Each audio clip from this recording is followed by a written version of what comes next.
कक्षा चतुर्थ विषय सदाचार पाठ 8 हीरे का क्या करोगे। भैया बहनों, आपने आए दिन कुछ ना कुछ कहानी सुना करते हैं। इसी प्रकार से एक कहानी के क्रम में ये पाठ है, हीरे का तुम क्या करोगे। महाराष्ट्र के रत्नागिरी जिले में एक काटलुक गांव, वहाँ पर एक प्राइमरी स्कूल चल रहा था। अध्यापक जो है बच्चों को पढ़ा रहे थे और प्रश्न भी पूछ रहे थे। और उसमें एक प्रश्न आता है, बच्चों से कहते हैं, बच्चे बैठे हुए अध्यापक की बात को सुन रहे हैं। अब बच्चों से उन्होंने प्रश्न किया कि बेटा, यदि तुम्हें रास्ते में हीरा मिल जाए तो तुम क्या करोगे। उन्होंने एक बालक को खड़ा किया कि बेटा खड़े हो। वो जो है खड़ा होकर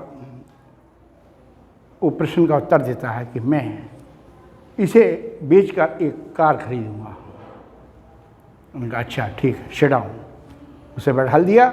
इसी प्रकार से दूसरा जो बालक था उससे प्रश्न पूछा कि बेटा, यदि तुम्हें रास्ते में कोई हीरा मिल जाए तो तुम क्या करोगे। उन्होंने कहा कि मैं जो है उससे विदेश यात्रा करूंगा, यानी कि उसे बेचूंगा और उसे बेचकर उसकी विदेश यात्रा करूंगा। इसी प्रकार से उन्होंने जो है तीसरे बालक को जो है खड़ा किया, उससे पूछा कि बेटा, यदि तुम्हें रास्ते में हीरा मिल जाए तो तुम क्या करोगे। तो उस बालक ने कहा कि मैं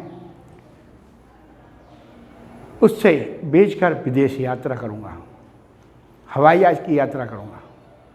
इसी प्रकार से चौथे बालक से प्रश्न किया, विनोद खड़े हो जाओ, तुम इसे बेचकर क्या करोगे। उन्होंने कहा कि मैं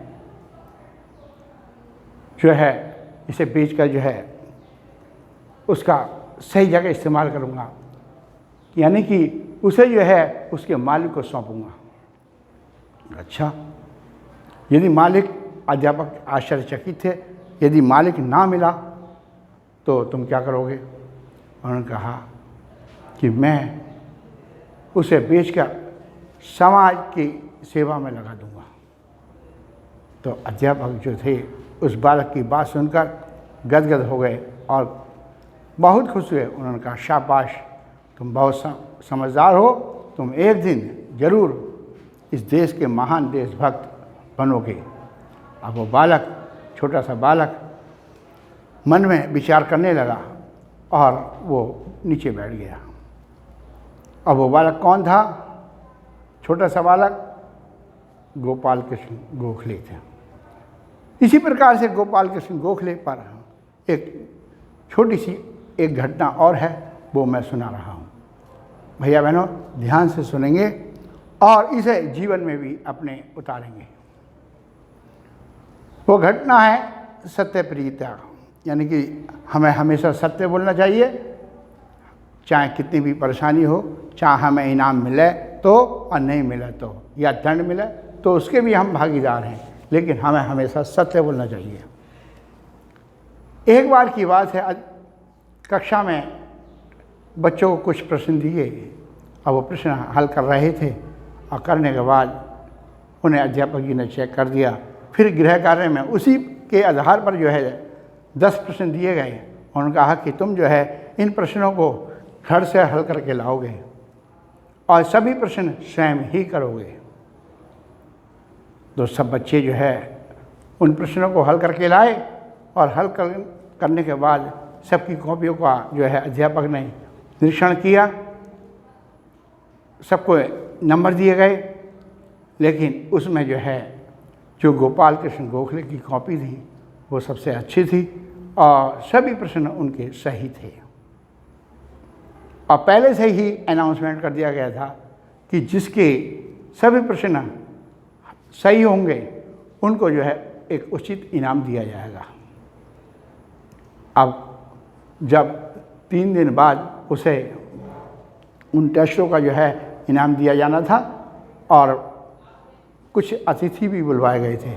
अब एक अतिथि के द्वारा वो इनाम उन बच्चों को जो जिसके टेस्ट में अच्छे नंबर थे उसे दिया जाना था। तो अब जो है वो दिन आ गया। 3 दिन बाद जो है वो इनाम जो है मंच पर जब बुलाया गया उस बालक को कि आइए गोपाल। अब गोपाल जो है मंच पर आते हैं, अब वो जो है रोना शुरू कर देते हैं। उन्होंने कहा कि अरे भाई तुम क्यों रो रहे हो? उन्होंने कहा सर, ये इस इनाम का मैं जो हूँ हकदार नहीं हूँ, मैं इसके लायक नहीं हूँ। उन्होंने कहा क्यों? क्योंकि ये जो इनाम है मुझे नहीं मिलना चाहिए, मैं इसके स्थान पर मैं दंड का अधिकारी हूँ। तो शिक्षक और खुश हुए। उन्होंने कहा कि अरे बेटा, तुम तो और भी अच्छे निकले, बहुत महान निकले, ये इनाम तुम्हें केवल सत्यप्रियता के लिए दिया जा रहा है, आप इस इनाम के हकदार जरूर हो। तो बालकों, आप में ये गुण अवश्य होना चाहिए कि हमें किसी भी परिस्थिति में हो, हमें हमेशा सत्य बोलना चाहिए। इस कहानी से हमें यही शिक्षा मिलती है कि हम हमेशा सत्य बोलें। अब इस पाठ से संबंधित ये कुछ खाली स्थान हैं, इन्हें आप अपनी कॉपी में भी उतारेंगे और हल करेंगे।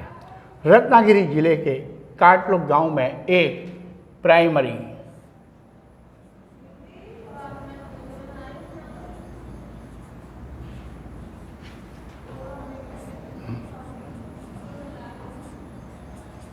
स्कूल था। मैं उसे बेचकर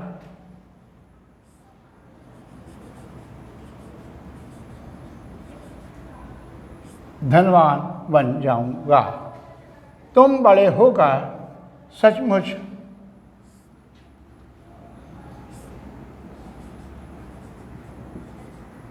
महान पुरुष बनोगे और अब यह इनाम तुम्हारी सत्यप्रियता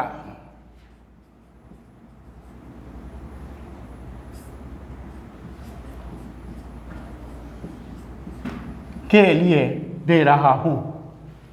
भैया बहनों, अब आप जो है इस कार्य को घर पर करेंगे और इसके जो